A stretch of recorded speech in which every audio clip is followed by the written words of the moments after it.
Hello everyone.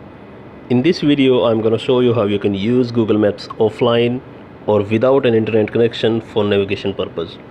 So let's open Google Maps from here and tap on your profile picture at the top right corner and see the offline maps option here. As you can see, I have already downloaded an area or city here already.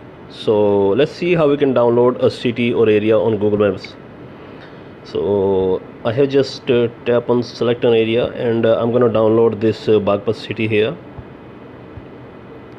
So now tap on the download button available here. As I have already a downloaded area, so let's close the internet connection here and tap back. Now I have no internet connection and come in this Sonipat and tap on any location. As you can see, it is already showing offline here and I'm gonna tap on this button direction here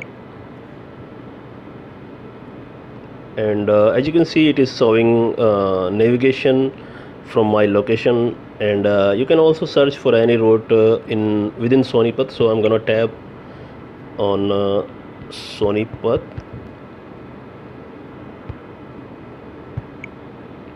Yes, so now tap on preview and it will show you the route till here. So this is how you can use Google Maps offline for navigation purpose. That's it in this video. Thank you very much for watching.